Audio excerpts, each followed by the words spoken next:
welcome to The Founder's Mind. This is your host, Adam Muchler. On today's episode, I have Cortni Grange, self-proclaimed multi-potentialite and founder of the nonprofit Fly. Cortni shares his perspective on how he taps into what drives him and embraces his potential on many fronts. I've got Cortni Grange on The Founder's Mind today. Welcome, Cortni. Thank you, sir. I'm happy to be here. Very excited to have you. We're at Alley, co-working space in DC. They've got some quiet spaces, so it's good to be here. Oh, yeah. I'd like to kick things off and just, if you could tell us a little bit about yourself, give the listeners an idea of what you're up to, and we'll go from there. Sure.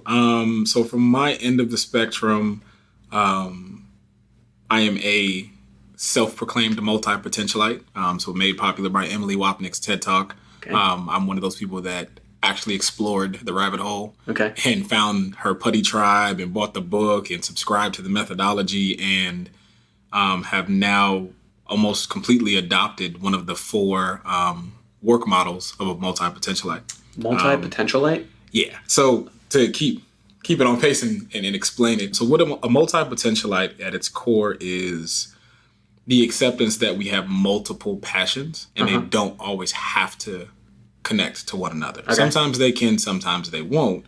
But like exploring what makes you come alive is not a bad thing.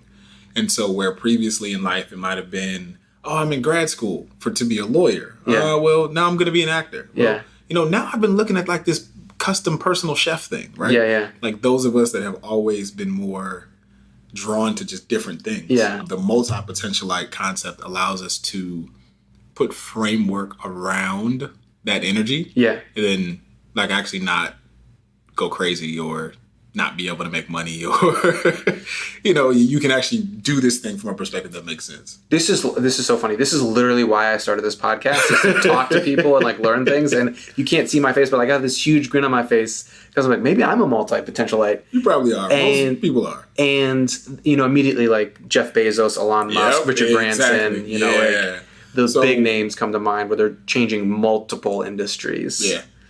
And it's happened. So for me, I introduced myself as a father, a social entrepreneur, sales psychology coach, purpose counselor, African traditional priest, and chief of all things connectivity. Just a couple things. The ones that I can get into a small sentence.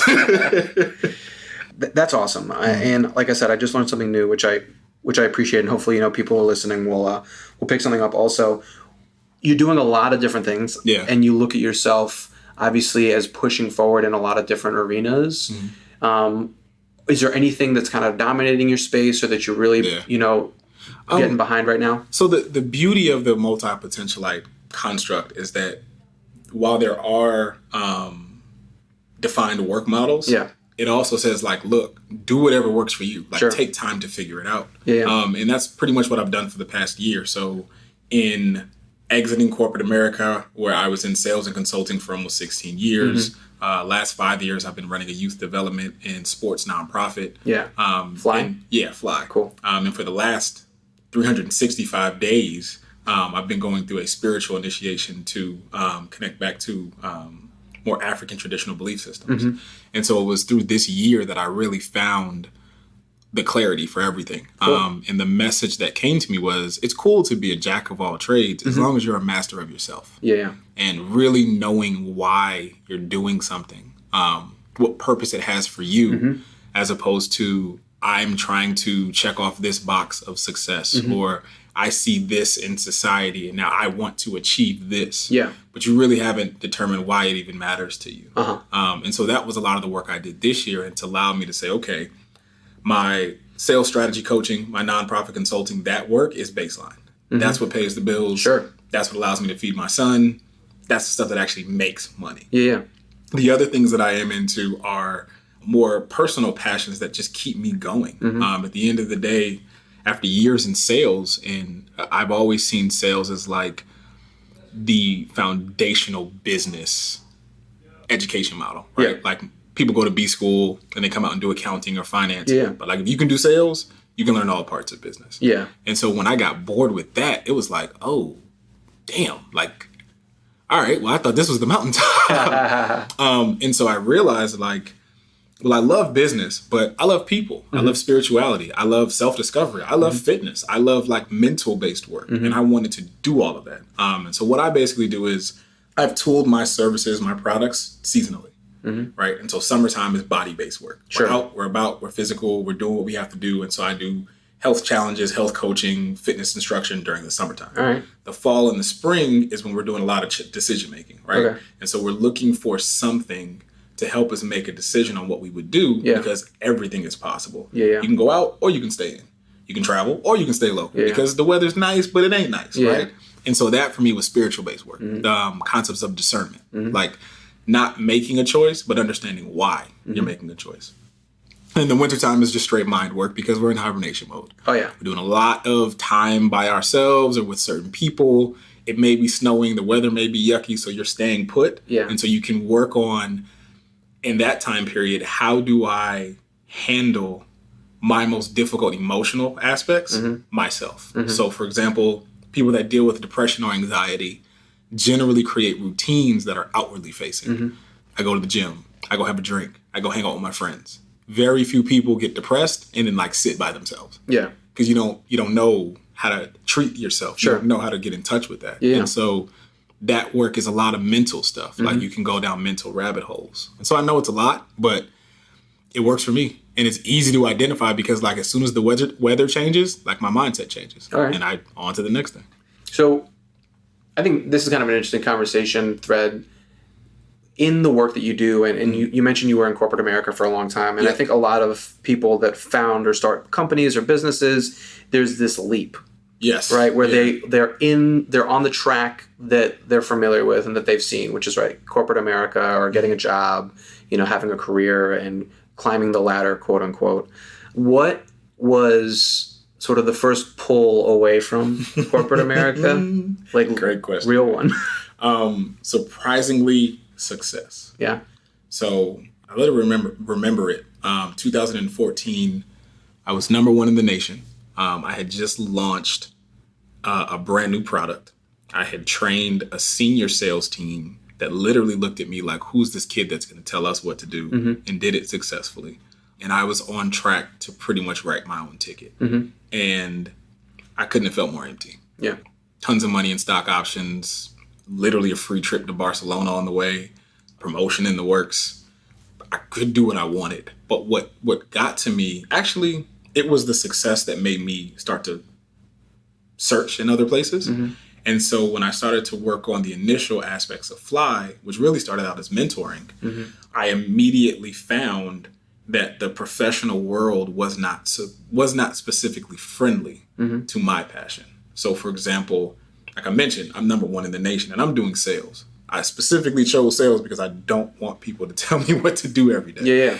But there's this concept of, well, you got to be in the office on Fridays. Right. I was like, well, Fridays is actually when I want to go to the school and talk to the kids. Yeah. No, you can't do that. You have to be here. Okay, can I leave at noon? No, you have to be here. Yeah. And that was the moment where I realized, okay, it doesn't matter how much I perform. It doesn't matter how much success I have. Yeah. I'll never be able to tool my universe the way I want as long as I'm doing it for somebody else. Yeah. And that started to eat at me. And there would be days where I would sit in that office and they would be going through numbers for the week or having conversations. And I would just be like, my God, I'd rather be like out here playing basketball with these kids or talking, doing anything other than this worthless piece of time that just checks a box. Like this isn't even actual development, right? And that's what started it. And that small little, I guess you can call it cut, right? Sure. Created a hole. And the hole created a wound. And that wound created a scar. And that scar never went away. Yeah. There's a there are a couple of really interesting things that came to mind when I was listening to you. One is, and I always take this with a grain of salt because Bill Gates has a ton of money, but he's quoted as saying, wealth can really be defined about how being rich or wealthy, about how you control your time, not how much money you have. How much money you have. Yeah. And it's easy for him to say, but it's also kind of true. Yeah, it's so my favorite quote ever in life is wealth is the ability to fully experience life. Yeah. And I love the quote because how you define wealth determines the rest of that whole statement. Yeah. And I honestly, I agree. And it's one of the reasons why I'm in the business that I'm in. I think for the same reason, is being a bigger driver of where I'm putting my focus, how I'm spending my energy and, time meaning can I take these days without having to negotiate with anyone to do maybe a different piece of work, maybe something personal, whatever it is. So the first pull was kind of this, you reach the mountaintop and you're still shackled or feeling that there's nowhere to move. Yeah. And what took you from there to Fly or an organization or an approach to work that took you literally out of the space? I'm assuming you had some pretty serious golden handcuffs. Oh, yeah. And not only did I have them, I took them off, then got married, had a kid, and put them back on. Because as you probably know, like trying to build a family, like it ain't cheap. Yeah. And sometimes, like, healthcare benefits matter when you have a child. Yeah. So I've experienced all of the ins and outs of entrepreneurship, working for somebody else, and just trying to really get resolve around it. But I think for me, what began to happen first was actually something that I now look back on as more of a training ground, like a lesson, something that I no longer do, which is I wanted to take control. I really wanted to control everything. I wanted to control my day, my income. When I got the chance to do whatever I wanted to do, I had the very typical, an entrepreneur gets to do whatever they want. Sure. And that drove me. Like, you're not going to determine my wealth and my value anymore because you have my job description. I'm going to control that. Yeah. And so that carried me for a good 3.5, 4 years. Surprisingly, I didn't burn out or it didn't click, right? Yeah. Control got me to a certain point. Yeah. Until I realized that control is just as damaging as the constructs I was trying to get away from, right? Because at the end of the day, we have very little control. We have a ton of opportunity. Yeah. And perspective is more what you have control over, but you can't control life. Yeah. Things are going to happen. And so, for example, if I went after a grant and I won the grant, I'm happy. If I lose the grant, I'm unhappy. Yeah. Whereas if I control my perspective, the opportunity to go after the grant, learn, and then move forward is actually the gift. Sure. Right? Because I could win it, not really know how I want it, and never get it again. Yeah. That's just as bad. Or I could lose it, learn exactly what I missed out on, and now I get it every single year. Yeah. And so that, for me now, is the space I move into where there's this concept of discernment over control. Right? Yeah. I always think about the distinction between control and vision. Yeah. Yep. Like I have a vision for my life and I have a vision for my business and even visions in the relationships that I have. Right. Like I envision it doing, going a certain way, but just to your point, I don't actually control. Exactly. Like I don't control if someone says yes or no to a pitch. I don't control if a client, continues to work with me. Yeah. I am envisioning that we keep working together. Yep. And I hope it for certain situations. But I think it's a good distinction around control. And that's a lot of the work that I do with just personal development purpose coaching is manifestation. Right? Yeah. Like you fundamentally have to get into a better place where you are not looking to control things, you're looking to manifest them. Yeah. And so a buddy of mine who's done a lot of this type of work started me on this journey of manifesting parking spots. Manifesting parking spots. It's the coolest thing I've ever experienced because it actually works. Did you do it today? I've done it every day since I had the conversation. Because you found a parking spot and I didn't. Right, and I got one right out front. Exactly, and I had to pay $20. Yeah. So I think I paid $2. Okay, yeah, for sure. I mean, on the but meter. it's straight up just manifestation. Like the way he would do it came from I think a book he read that talked about just like how to have the perfect day. Okay, and it starts the night before. So manifesting parking spots started with a good friend of mine. His name is Theo Graham. And he's just one of these people that, like, he's just lived his life the way he wanted to. Sure. He does things because he believes in them, and that's just kind of how it works. So we're having this conversation about I'm stuck in a rut, like mentally I'm having some blocks, and he's like, yo, you should start small by manifesting small things. So basically he would say when he was a teacher, he would get up and say, okay, I'm going to drive. I'm going to go up the hill. There's going to be a red car. Once the red car moves, I'll see where my spot's going to be. And that would be it. Like, just manifest that situation. And he would do it, and it would happen. And so, like, we're standing there at the gym, and he's like, do you see where my car is? I'm like, yeah. He's like, right out front of the door all the time. He was like, I pulled in here. 3 cars passed by that spot.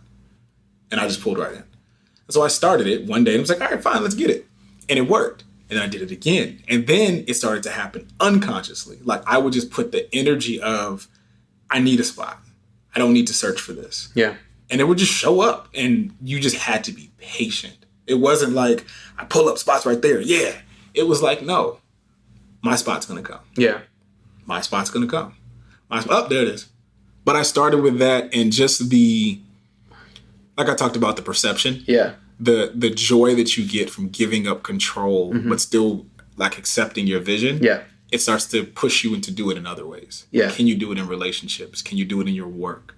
Can you do it in the next blog article you write? Can you just really start to manifest the thing that you want just by saying, I want this and I'm going to be patient until it comes? Yeah. There's a hip hop artist, his name is Russ, and he has a song called Manifest, and one of my favorite lines from it. Okay. It's like 1 minute and 40 seconds a song. It's real quick. Sheesh. But one of my favorite lines is anything I want, I speak into existence.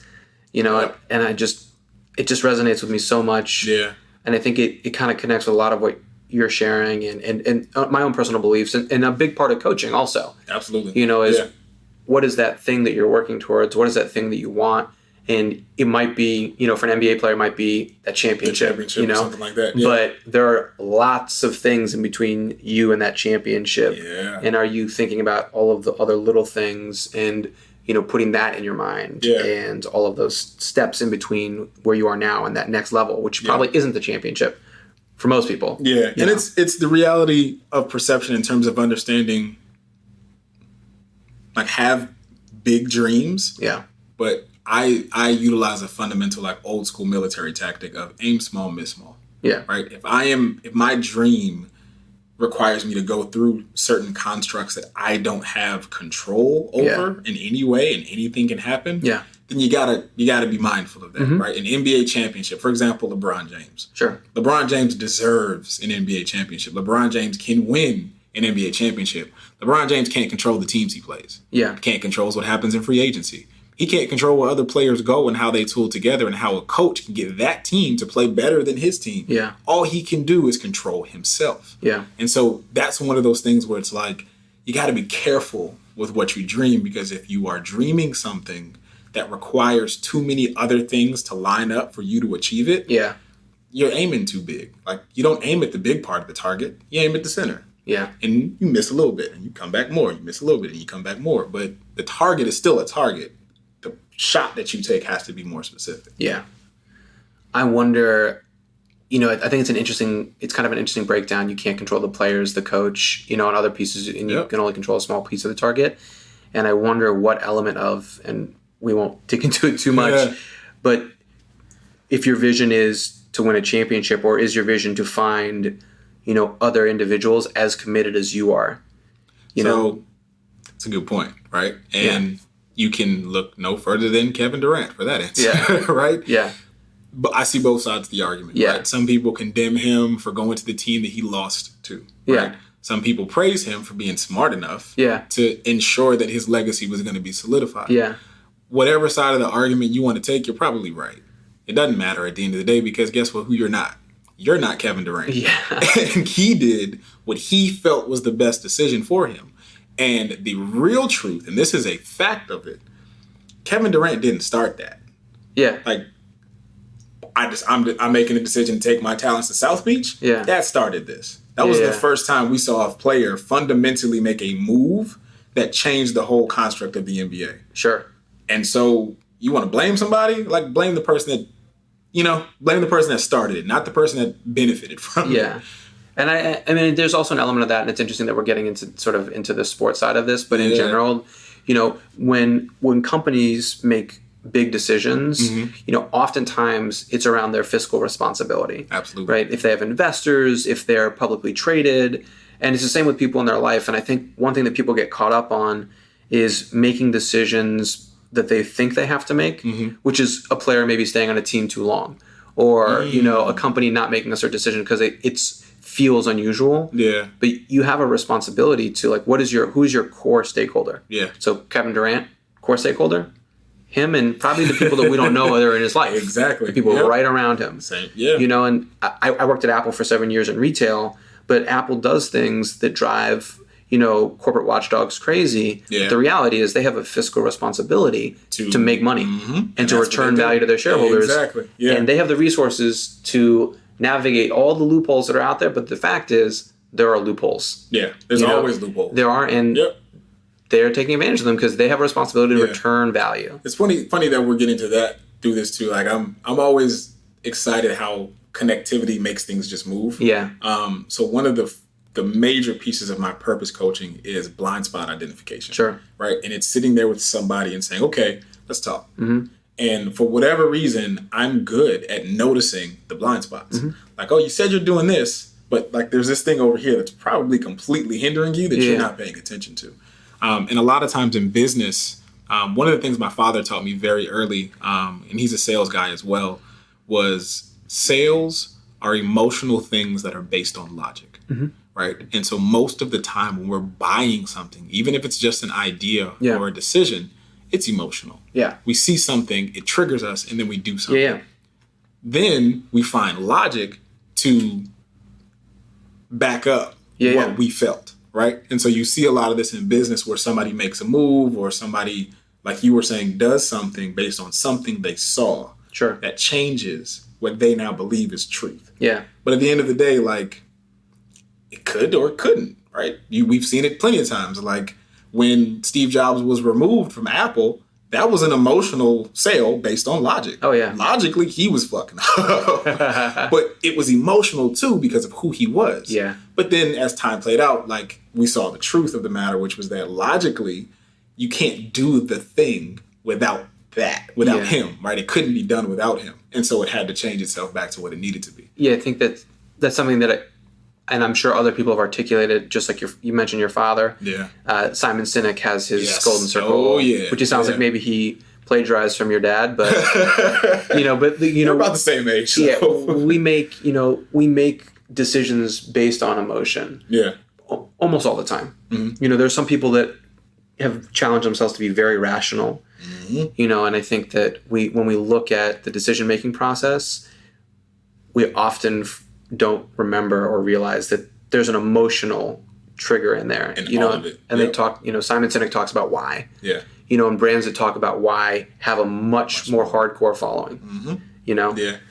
It gets into, and that for me is where it becomes a spiritual thing, because how you handle your emotions is generally based on how you are being conditioned to understand the emotional space. Mm-hmm. Emotional space is the uncontrollable space, same as the spiritual space. Mm-hmm.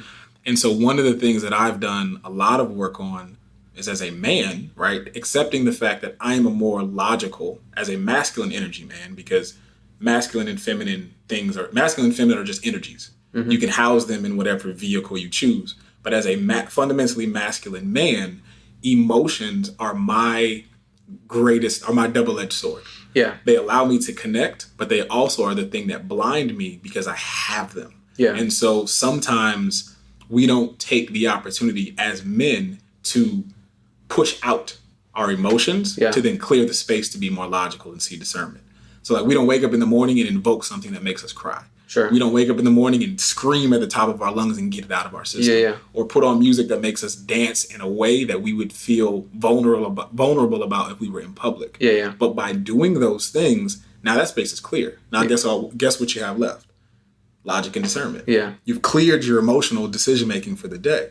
And it's something that I've worked on with a couple buddies of mine. Like we'll get up, we'll talk about just a rough time. Sure. And then as one individual starts to cry, we'll let it build. Yeah. And then we'll do it.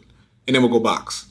And then we'll go make a business deal. It's the weirdest thing, but it's like you've got to get that off of you, especially if you're in a relationship with a fundamentally feminine energy that's based on love. Yeah. They require that energy. They require that emotion, but you can't constantly be in that space. Yeah. And so to best understand it, you've got to put yourself in a position where it's not overpowering you. There's an amazing book, The Way of the Superior Man, that breaks down this whole concept. It was the first time I saw it put into context that wasn't like toxic masculinity. It was empowering masculinity by understanding that like it's just another form of energy. Dude. Yeah. It's not bad. It's just different. Now I have so many questions. This is great. So one, I want to go back. You said as a masculine energy man. Mm-hmm. And so you having read this book and having explored this, obviously, you're saying that's a distinction, masculine energy and you are a man. Exactly. Versus maybe less masculine energy and you're a man, or feminine energy and you're a man. We covered so much ground. There's so much that I've learned. So I really appreciate you taking the time to talk with me. One thing I always ask at the end is, how can people that are listening find you, follow you? Is there a place that you want them to check out? Yeah. To see what you're up to? So I'm a very easy person to find because of the way my name is spelled. Cortni Grange, CortniGrange. If you type it into Google, it's pretty much the only thing that pops up. But you can always find me on LinkedIn from a more business, social entrepreneurship, sales strategy, nonprofit consulting construct, those places, those products and services, LinkedIn. You'll find me. You'll find me talking. You'll be able to connect with me. If you just want to see some cool shit, what's going on in my life, my Instagram is always open. It's an open book. But the best place is probably going to be my website, and it's just my name, CortniGrange.com. Cool. Thank you so much, Cortni. This was great. Awesome, man. Thank you. Thank you for listening to this episode of The Founder's Mind. On the next episode, Rachel, the founder of the UPace app and an organizer at DC Startup Week, shares her experience in growing a tech startup from the ground up. To make sure you don't miss any awesome wisdom from guests and stay up to date on the most recent episodes of The Founder's Mind, be sure to visit thefoundersmind.com. You can also follow along on social at The Founder's Mind. I look forward to sharing future episodes with you all, and if you like what you're hearing on the show, take a moment to rate and review The Founder's Mind. It would mean a lot and is greatly appreciated. Until next time, take care. In the world, going through all of this insanity, and try to bring new ideas, make them a reality. Illuminate in the thoughts, make it a priority to implement what you learn. What you get is what you be. In a world full of noise, hard to find that clarity to try to lead subtly, never full of vanity, and try to change something small or try to change humanity. Power forward through the dark, founder's mind is what you see.